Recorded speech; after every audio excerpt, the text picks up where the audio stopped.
ایک بات آپ کو سنانی ہے، ذرا تھوڑی غور کریں. جو لوگ طریقت کے رستے کے مسافر ہیں نا، ان کو ذرا جلدی سمجھ آئے گی اس بات. بابا فرید الدین گنج شکر رحمۃ اللہ تعالی علیہ کے ایک مرید تھے حضرت جمال الدین ہانسوی. بابا صاحب کو مرید سے بڑا پیار ہو گیا. وہ ہانسا کے رہنے والے بابا صاحب پاک پتن کے، تو وہ بیچارے اکیلے بھائی تھے، والد بھی فوت ہو گیا تو ماں بوڑھی تھی. بابا صاحب نے ان سے کہا کہ تو پاک پتن آ جا. کہنے لگے حضور ماں نہیں اجازت دیتی، اگر آپ کہتے ہیں تو آ جاتا ہوں. تو بابا صاحب فرمانے لگے اگر نبی پاک نے ویس کرنی کو بلایا ہوتا تو میں بھی تجھے بلا لیتا، لیکن نبی کریم علیہ السلام نے انہیں نہیں بلایا تو لہذا میں تجھے بھی نہیں بلاتا. لیکن پیار بڑا تھا تو بابا صاحب کہنے لگے چل تو پاک پتن نہیں آتا تو میں تو تیرے گاؤں آ سکتا ہوں. 3 سال بابا جی مرید کی خاطر اس کے گاؤں میں چلے گئے. ان بھی پیٹ ہو جاندے نے مرید کی خاطر، پر مرید پجاروں والا ہونا چاہیے. آخر ہی وہ تو پھر انہوں نے راہ اوکھا لگتا، پھر مشکل ہوتا ہے. چلے جاتے ہیں اب بھی چلے جاتے. ماڑا آئے تھے انہوں کہنا تو جمعراتی آئی سویرے 8 بجے. ہاں تو کدھر آ گئے؟ تگڑا آئے تھے انہوں کہنے تو بڑی لیٹ آیا، تو راتی خواب بھی آیا سویرے. خدا بندہ یہ تیرے سادہ دل بندے کدھر جائیں؟ فقر بھی ایاری ہے، شہنشاہی بھی ایاری. میرے بھائی سنے بابا صاحب نا، اس نے جب یہ بات کی تو مرید نے ناراض ہو گیا، وہ لڑائی ہو گئی، گربان پکڑ لیا، جھگڑا ہوا، بات بڑی دور گئی. اس طرح کی بات کرتا میرے حضرت کے بارے میں، میرے جیسے کئی میں وہاں کام پہ رکھا دوں. جب وہ بڑی بحث ہوئی، بات محلے میں علاقے میں پھیل گئی، دنیا نے سن لی تو شیخ شرف الدین تک بھی پہنچ گئی. اس طرح جھگڑا ہوا ہے. لوگ سو گئے عشاء کی نماز کے بعد. حضرت صاحب نے نا سر پہ کپڑا لیا، اس عیسائی کے دروازے پہ دستک دی. وہ باہر آیا، فرمانے لگے لوگ تو سوچ سمجھ کے ملازم رکھتے ہیں، تو نے بھی تو سوچ ہی لیا ہوگا تبھی تو مجھے آفر کی ہے. تو اپنی آفر پہ قائم ہے؟ واقعی مجھے رکھ لے گا اور 6000 دینار دے دے گا؟ کہنے لگا جا بابا کام کر اپنا. فرمایا نہیں، تو نے اتنے لوگوں میں بات کی، اتنی بحث ہوئی تو قائم ہے؟ کہنے لگا میں تو قائم ہوں پر آپ نے نہیں قائم رہنا. فرمایا میں سوچ سمجھ کے آیا. اس نے کہا آپ ڈیوٹی کریں کہ بحثوں کو چارہ ڈالیں گے؟ فرمایا ایک شرط، بس جب اذان ہو جائے نا تو مجھے رب کی نماز پڑھنے کی اجازت دے دے، باقی صبح شام جو تو کہے گا. اگر اس غریب کی بیٹیاں بیائی جائے تو مجھے اور کیا چاہیے؟ اس کی 6 بیٹیوں کا بوجھ ہے اس کے سر پہ، تو مجھے رکھ لے. اللہ اکبر. وہ کہنے لگا چلے پھر میرے ساتھ خط بندگی کر لے. آج کل ہم اس کام کرتے ہیں، اس زمانے میں خط بندگی ہوتا تھا، غلامی کا خط. قاضی شہر کے پاس، یعنی اس کا خیال تھا کہ چلو اس کام کی بات کروں گا تو بھاگ جائیں گے. فرمایا چل میں تیار ہوں. قاضی تک گئے، طے ہو گیا، 6000 دینار دے دیے. حضرت نے مرید کو بلایا، فرمایا پتر یہ لے جا، جا میری بیٹیوں کو روانہ کر دے. کہنے لگا حضور یہ کیا کر رہے ہو آپ؟ کچھ سوچے. فرمایا یار جب تجھے بیٹا بنا لیا تو پھر میری پوتیاں تو لگتی ہیں نا، میرا حق تو بنتا ہے نا. جا کے ڈیوٹی کر، ان کو بیاہ دے. بات پھیل گئی. بادشاہ بھی عقیدت مند تھا، وہ 12000 دینار لے کے پہنچا. کیا بتاؤ ان رب کے بندوں کا دل کیسا ہوتا ہے، کیا درد ہوتا ہے، کیا رنگ. 12000 دینار لے کے بادشاہ آیا اور آ کے حضرت کو پیش کیے کہ حضور آپ دیں اس عیسائی کو ڈبل دیں اور جائے کام کرے. آپ فرمانے لگے تو پیسے دے، شرطیں نہ لگا، میرا جہاں دل کرے گا میں خرچ کروں گا. مجھے تو مزہ ہی اب آنے لگا ہے، ابھی تو لطف آ رہا ہے، ابھی تو ذائقہ آیا ہے کچھ کرنے کا. پیسے دینے ہیں تو دے، پابندی نہ لگا، جہاں میرا دل کرے گا میں. اس نے کہا حضور ٹھیک ہے رکھ لے. حضرت نے فجر مسجد میں پڑھی، جیب میں 12000 دینار تھے. اعلان فرمایا بھی کسی اور کی بیٹی بھی بیٹھی ہے تو پیسے میرے پاس ہے. وہ 12000 دینار بھی بانٹ دیا، اور 12000 دینار بانٹ کے نا تو پھر چلے گئے کھیت میں چارہ کاٹنے. اس عیسائی کو کسی نے بتلایا کہ ان کے پاس تو 12000 آیا ہے پر تجھ سے جان نہیں چھڑائی انہوں نے. جب وعدہ یہ ہوا تھا کہ 6 دیں گے تو جائیں گے، جب تک دیں گے نہیں تیرے گھر میں کام کریں گے. وہ نا چارہ کاٹ رہے تھے. حضرت صاحب تو وہاں پہنچ گیا، دور جا کے کھڑا ہو گیا. کہنے لگا بابا پہلے تو میں نے مسلمانوں کے اخلاق سنے تھے، اب تو میں نے دیکھ بھی لیے. اور یہ بتا جب 12000 آیا تھا جان کیوں نہیں چھڑائی؟ تو حضرت چارہ کاٹتے کاٹتے رو پڑے. فرمانے لگے تو نہیں نہ جانتا یہ بیٹیاں سانجھی ہوتی ہیں، پتہ نہیں نا. میرے رسول پاک نے تو حاتم تائی کی بیٹی کے سر پہ کپڑا رکھ کے کہا تھا بیٹیاں برابر ہوتی ہیں. تو یہ نہیں پتا جب اس کی 6 بیٹیوں کی شادی ہوئی ہے میرے اندر روحانیت کتنی بڑی ہے. فرمایا پھر 12,000 آیا ہے تو 2-4 بچیاں پھر گئی ہیں، یہ نہیں پتا میں اندر سے راضی کتنا ہوں، میں تیری نوکری کرتا رہوں گا، پتہ نہیں اللہ کتنی بیٹیوں کو بیاہ دے گا۔ اتنا رویا وہ عیسائی کے پیروں میں بیٹھ گیا، کہنے لگا بابا میں نے تیری مخالفت کی ہے پر تیرے قریب آ کے پتہ چلا ہے تو بہت اونچے اخلاق کا مالک ہے، اور اگر تیرا یہ مقام ہے تو تجھے اخلاق سکھانے والے محمد عربی کی شان کتنی ہے جی۔ امام مالک کے پاس ایک بندہ آیا، اس نے کہا حضور میں درزی ہوں، ایک ظالم بادشاہ مجھ سے کپڑے سلواتا ہے، میں تو ظالموں کا مددگار نہیں نا، ایک ظالم بادشاہ مجھ سے، حضور میں تو مددگار نہیں نا ظالموں کا، جو فرمایا ظالموں کا مددگار بھی ظالم ہوتا ہے، تو کپڑے لے کے آتا ہے میں سی کے دے دیتا ہوں، ذمہ داری نہیں۔ یہ ایک آدمی دکاندار ہے، اس سے کوئی بندہ چیز خریدنے آئے گا تو تھوڑی کہے گا میں نے نہیں دے دی، تو دے گا۔ کوئی بندہ اگر کسی شخص سے کوئی کام کہتا ہے جو اس کی فیلڈ ہے، اس کا شعبہ ہے، اس کا معاش کا وہ سلسلہ ہے، کہتے ہیں یا رسول اللہ صلی اللہ علیہ وسلم ظالموں کا مددگار بھی ظالم، حضور نے فرما دیا۔ تو امام مالک سے بندے نے مسئلہ پوچھا، دل کی تختی پہ لکھنے والی باتیں ہیں، کہا حضور میں درزی ہوں، ظالم کپڑے سلواتے ہیں، میں تو مددگار نہیں نا۔ امام صاحب کہنے لگے نہیں، مددگار تو وہ ہوگا جو تجھے سوئی دھاگا فراہم کرے گا، تو پورے کپڑے سی کے دیتا ہے، تو خود بہت بڑا ظالم، تو پورے سوٹ سی کے دیتا ہے، تو بہت بڑا ظالم خود ہے۔ مددگار تو وہ ہوگا جو تجھے دھاگا دے گا، جو تجھے بٹن دے گا، جو تجھے نلکی دے گا، جو ظالم سے اتنی نفرت ظلم کر کے بنتا ہے۔ یہاں تو ہمارے زمانے میں ہیرو بن جاتے ہیں لوگ، ظالم ہیرو ہے، لوگ اس سے ڈرتے پھرتے گھومتے پھرتے، اور بہت سارے کم مزاج لوگ اس کے پیچھے ہاتھ باندھ کے پھرتے ہیں۔ ظالموں کی مدد کرنا، ظالموں کے ساتھ رہنا، یہ ظلم ہے، ظلم، یہ زیادتی ہے۔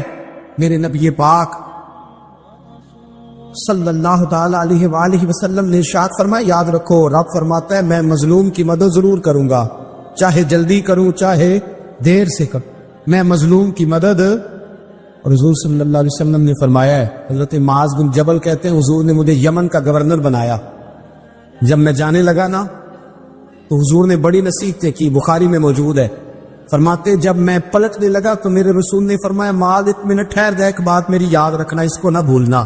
کہ حضور کیا؟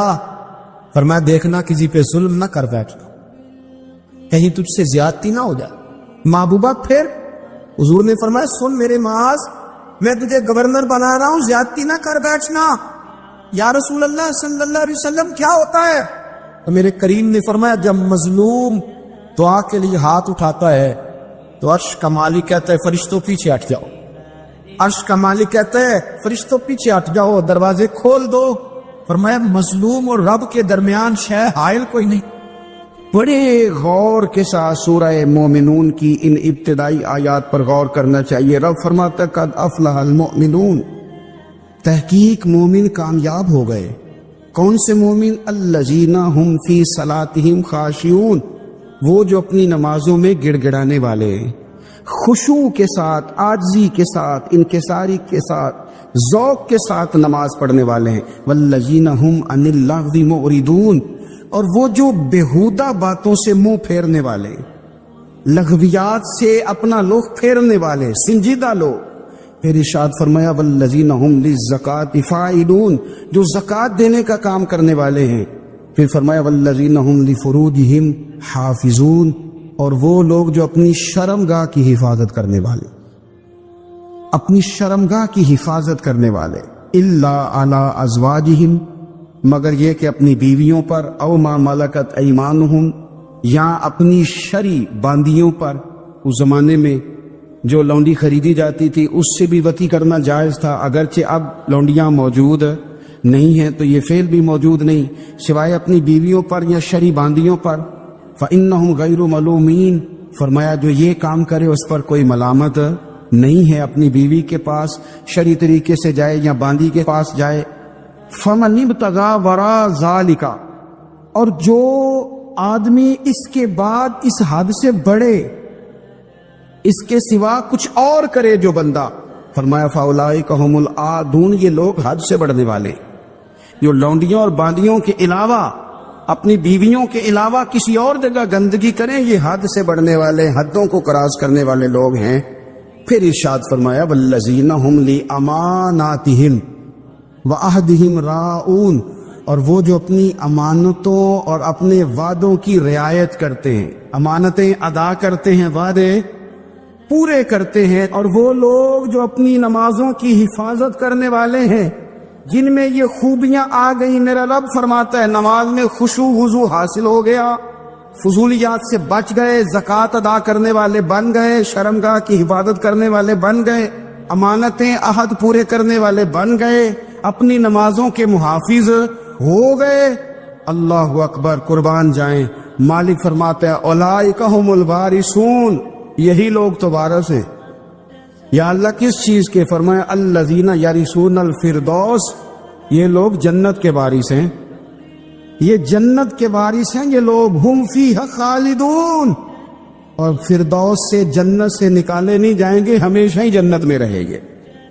یہ آیات اللہ کا مطالبہ بھی ہے، یہ آیات صحابہ، اہل بیت، اولیاء اللہ، ان تمام کی سیرت کا عکس بھی ہے، اور سب سے بڑھ کر سیدہ عائشہ صدیقہ فرماتی ہیں یہی تو آیات ہیں جنہیں اچھی طرح سمجھ لو گے تو تمہیں مدینے والے کے اخلاق بھی سمجھ میں آ جائے، حضور کے اخلاق بھی تمہیں سمجھ میں آئے۔ بڑے غور کے ساتھ سورہ مومنون کی ان ابتدائی آیات پر غور کرنا چاہیے۔ رب فرماتا ہے قد افلح المؤمنون، تحقیق مومن کامیاب ہو گئے۔ کون سے مومن؟ الذین ہم فی صلاتہم خاشعون، وہ جو اپنی نمازوں میں گڑ گڑانے والے ہیں، خشوع کے ساتھ، عاجزی کے ساتھ، انکساری کے ساتھ، ذوق کے ساتھ نماز پڑھنے والے ہیں۔ دیکھیں قرآن نے یہ نہیں کہا شروع میں کہ وہ لوگ اپنی نماز پابندی سے پڑھتے ہیں، بلکہ فرمایا وہ نمازوں میں عاجزی کرتے ہیں، وہ نماز میں خشوع کرتے ہیں، خضوع کرتے ہیں۔ نماز ہم بھی پڑھتے ہیں، ڈھیر سارے لوگ ہیں جن کا یہ مطالبہ ہے کہ میرا نماز میں دل ہی نہیں لگتا۔ پہلی بات تو یہ ہے کہ دل نہ بھی لگے تو نماز پھر بھی پڑھنی ہے، اور دوسری بات یہ کہ دل لگانے کو بھی تو کچھ انسان کے پاس چیزیں ہونی چاہیے نا، کوئی ضروریات ہوتی ہیں۔ سب سے پہلی بات یہ کہ مسئلہ نماز کا نہیں، مسئلہ اہمیت کا ہے۔ آپ نے اللہ تبارک و تعالیٰ کی ذات کی، رب کریم کے جلالت کی جتنی زیادہ اہمیت اپنے دل میں محسوس کر لی، اتنا ہی نماز کی طرف توجہ آپ کی بڑھ جائے گی۔ آپ سادی سی مثال ہے، غور کر لیں، جتنا آپ اپنے استاد کو پروٹوکول دیتے ہیں، جتنی عزت کرتے، اتنا ہی وقت پہ آپ ان کے پاس پہنچ بھی جاتے۔ اگر آپ کے دل میں اہمیت نہیں ہے تو آپ ٹال دیں گے، اور جس استاد کی اہمیت ہے اس کے فون کی گھنٹی بجتے ہی فون بھی اٹھایا جائے گا، اور بات پوری مکمل بھی نہیں ہوگی تو کہا جائے گا جیسے آپ کہیں گے، اور جو وقت وہ دیں گے ان سے 10 منٹ پہلے پہنچنے کی کوشش بھی کی جائے گی۔ بس سمجھ لیں دل لگنے نہ لگنے کا مسئلہ نہیں، اہمیت کا مسئلہ ہے۔ آپ جتنی اپنے مالک کی بارگاہ کی اہمیت سمجھ لیں گے، اتنا ہی وقت پہ مسجد آئے گی، اتنا ہی شوق سے نماز پڑھیں گے۔ دوسری بات، نماز کے ترجمے پہ غور کریں۔ آپ یقین کریں اگر نماز کا ترجمہ ہمیں آ جائے نا تو ہمیں تو یوں لگے کہ ہم تو اپنے مالک کی بارگاہ میں عرض و معروض کرنے حاضر ہوئے۔ یہ سورہ فاتحہ ہی دیکھ لیں آپ، حضور فرماتے ہیں، رب فرماتا ہے سورۃ فاتحہ آدھی میری ہے آدھی میرے بندے کی ہے۔ جب اس نے کہا الحمدللہ رب العالمین الرحمن الرحیم مالک یوم الدین ایاک نعبد و ایاک نستعین، جب یہاں تک وہ لفظ کہتا ہے تو یہ حصہ میرا تھا، اس نے اپنے رب کی تعریف کی، اور جب کہا نا اس نے اہدنا الصراط المستقیم، اب بندے نے التجائیں شروع کر دی۔ اس نے کہا کہ مالک بھی تو ہے، رحمان بھی تو ہے، رحیم بھی تو ہے، عبادت بھی تیری کرتے ہیں تو مدد بھی تو تجھی سے مانگنی ہے نا، اب مہربانی فرمانا اہدنا الصراط المستقیم، ہمیں سیدھا راستہ دکھا دے، صراط الذین انعمت علیہم، ان لوگوں کا راستہ دکھانا جن پر تو نے انعام کیا ہے، غیر المغضوب علیہم ولا الضالین، ان کے راستے پہ نہ چلانا ان پر تیرا غضب ہوا، جو گمراہ ہو گئے ان کے راستے۔ تو نماز میں جب ترجمے پر آپ کا غور ہوتا ہے تو آپ کا تو دل خود بخود لگ جاتا ہے، شوق پڑ جاتا ہے آپ کا۔ تو اتنی چیزیں ہم زندگی میں یاد کرتے ہیں، تو اگر ترجمہ بھی نماز کا یاد کر لیں اور پھر شوق سے پڑھیں تو آپ یقین کریں طبیعت کھینچی چلی آئے گی۔ ہمارے یہاں کچھ لوگ نماز پڑھتے ہیں پر بڑی لاپرواہی سے پڑھتے ہیں، کبھی ادھر دیکھتے ہیں کبھی ادھر دیکھتے ہیں، کبھی بال سہلاتے ہیں، اور میں نے دیکھا ہے سجدے جا رہے ہیں تو سیانے سیانے بندے کبھی کپڑے کو چھیڑ رہے ہیں کبھی جگہ کو چھیڑ رہے ہیں۔ میرے نبی کریم صلی اللہ تعالی علیہ وسلم نے فرمایا ان لوگوں کا کیا حال ہے جو اپنی نماز میں نظریں آسمان کی طرف اٹھاتے ہیں، رکوع سے اٹھے تو اوپر دیکھنا شروع کر دیا، کیا حال ہے ان کا؟ اور پھر حضور نے ایک موقع پر تو سختی فرمائی، فرمایا جو نماز پڑھتے اپنی نظریں آسمان کی طرف اٹھاتا ہے وہ باز آ جائے، ورنہ ایسا نہ ہو کہ رب اس کی آنکھیں ہی چھین لے، وہ باز آ جائے اس کام سے۔ خشوع کے ساتھ نماز پڑھے، عاجزی کے ساتھ نماز پڑھے، اس کا دل لگا ہوا ہو نماز کے اندر۔ میرے نبی پاک صلی اللہ تعالی علیہ وآلہ وسلم کے غلام حضرت انس بن مالک رضی اللہ تعالی عنہ فرماتے ہیں کہ رسول پاک صلی اللہ علیہ وسلم نے مجھ سے فرمایا تھا کہ بیٹے نماز میں ادھر ادھر دیکھنے سے بچو، کیونکہ فرمایا نماز میں ادھر ادھر توجہ کرنا یہ بندے کو ہلاک کر دیتا ہے، ہلاکت ہے اس میں۔ اگر تم نے ادھر ادھر توجہ کی، نماز تم مالک کی بارگاہ میں کھڑے ہو اور تم دیکھ ادھر ادھر رہے ہو، تو ایک تو نماز عاجزی کے ساتھ۔ پھر فرمایا والذین ہم عن اللغو معرضون، وہ لوگ جو فضول باتوں سے، لغویات سے اپنا منہ پھیر لیتے ہیں، فضولیات سے۔ ہمارے یہاں نا بہت سارے لوگ ایسے ہیں جو بلا وجہ ان چیزوں میں دلچسپی لیتے ہیں جو ان کے مطلب کی نہیں ہے، ان کے مطلب کی مطلب آپ کسی سے ملنے کہتے کیا حال ہے، ٹھیک ہے جی، بچوں کا کیا حال ہے، ٹھیک ہے، بچے کتنے ہیں؟ تو بھئی آپ کو جب پتہ ہی نہیں تھا کتنے ہیں تو حال کیوں پوچھا آپ نے؟ آپ کرتے کیا ہیں؟ آپ کا بڑا بھائی کیا کرتا ہے، چھوٹا بھائی کیا کرتا ہے، ابا جی کیا کرتے ہیں؟ بھئی آپ کے مطلب کی بات نہیں، آپ مطلب کی مقصد کی بات کریں، بے مقصد باتوں میں الجھنے کی ضرورت نہیں ہے۔ دیکھیں اپنا ادارہ میں چلاتا ہوں، اپنا گھر آپ چلاتے، اپنی ڈیوٹی آپ کرتے، آپ کو زیادہ بہتر پتہ ہے کہ آپ اپنا گھر کیسے چلا رہے ہیں، مجھے زیادہ بہتر پتہ ہے کہ میں مدرسہ مسجد، مجھے زیادہ بہتر پتہ ہے اس کے اندر کون سی اصطلاح کس طرح کرنی ہے، یہ مجھ سے زیادہ بہتر کوئی بندہ جانتا نہیں۔ اب ہم کیا کرتے ہیں، جب ہم دوسرے کے کام میں مداخلت کرتے ہیں تو دو نقصان ہوتے ہیں، ایک تو اس کے ساتھ ہمارا رائے کا اختلاف ہو جاتا ہے، اور دوسرا ہمارے اپنے بہت سارے کام رہ جاتے ہیں، کیونکہ ہماری توجہ دوسرے کی جانب تھی، اپنے بڑے سارے کام رہ جاتے۔ اس لیے بہت ساری ایسی چیزیں ہیں جن میں بلا وجہ کوئی مقصد نہیں۔ ہم پرانے لوگوں سے باتیں سنا کرتے تھے، ہمارے بزرگ کہا کرتے تھے جڑے پنڈ جانا نہیں، جڑے پنڈ جانا نہیں ادھر راہ پوچھنے دی کی لغویات میں نہ الجھے، فضولیات میں نہ الجھے، یعنی ٹو میں رہنا، ٹو میں۔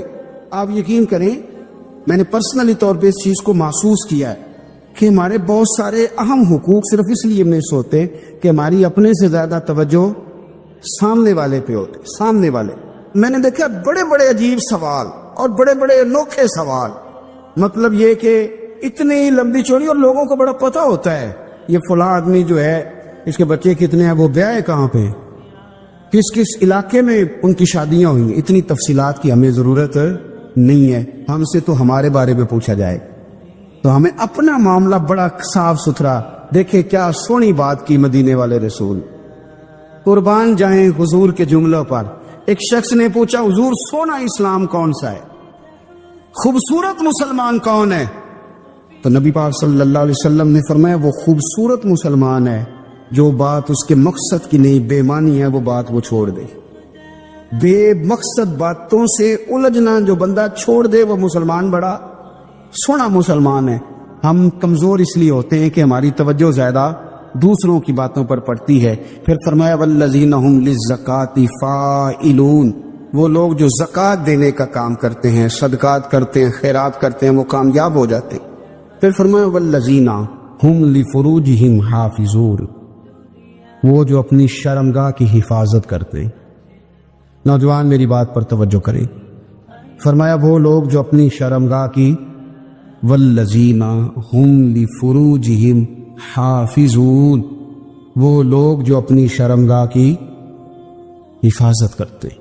حضور غوث پاک رضی اللہ تعالیٰ عنہ فرمایا کرتے تھے دو چیزیں انسان اپنی سنبھال لینا، ایک پیٹ اور ایک شرمگاہ، تو فرماتے تھے ولایت اس کے بڑی قریب آ جاتی۔ ہم نہ ان لذات میں الجھ جاتے۔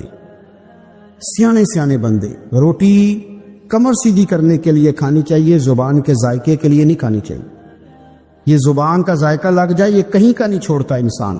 اپنی شرمگاہ کی جو لوگ حفاظت کر لیتے، کوئی بڑے سے بڑا گناہ کرنے سے بھی بندہ کافر نہیں ہوتا، بندہ کفر کرنے سے کافر ہوتا ہے۔ گناہ بڑے سے بڑا کرنے والا بھی گناہگار ہے، کافر نہیں، لیکن بعض گناہ ایسے ہیں جو جس وقت بندہ کر رہا ہوتا ہے اس وقت وہ مومن نہیں ہوتا. میرے نبی کریم صلی اللہ تعالی علیہ وسلم نے فرمایا جب کوئی شرابی شراب پیتا ہے اس وقت مومن نہیں ہوتا. جب کوئی چور چوری کرتا ہے تو اس وقت مومن نہیں ہوتا. اور جب کوئی زانی زنا کرتا ہے تو تب وہ مومن نہیں ہوتا. اتنی دیر کے لیے اس کے دل سے ایمان نکال لیا جاتا ہے. یہ جو ہمارے لڑکے بن سمر کے نکلتے ہیں, یہ جو میک اپ کا خرچہ لڑکیوں کے برابر لڑکوں کا ہوتا جا رہا ہے, یہ جو لڑکے بھی رات کو چہرے پر کریم لگا کر کے سوتے, یہ بتا سکتے ہیں کہ مقاصد کیا ہے؟ بتا سکتے ہیں؟ یعنی بچے بھی بغیر شیمپو کے بال نہیں دھوتے, مثلا کیا کرنا ہے آپ نے اس کا؟ بڑی بڑی قیمتی چیزیں جو ہیں وہ آپ نے رکھی ہوئی ہیں, مقصد کیا ہے؟ یہ جو ہمارے بچے بن سنور کے نکل رہے ہیں تو کیا دعوت دے رہے ہیں سوسائٹی کو؟ شارٹ نکرے پہن کے جو نکلے ہوئے, اریاں لباس پہن کے نکلے ہوئے. اقبال نے کہا تھا دیار مشرق ہوس میں غلطاں, شباب اریاں شراب اسیاں, جسے بھی دیکھو غری کے اسیاں. ہم ایسی تہذیب کیا کریں گے؟ شباب اریاں, تم نے اپنی جوانی ننگی کر ڈالی ہے ساری معاذ اللہ. کن مقاصد کے لیے؟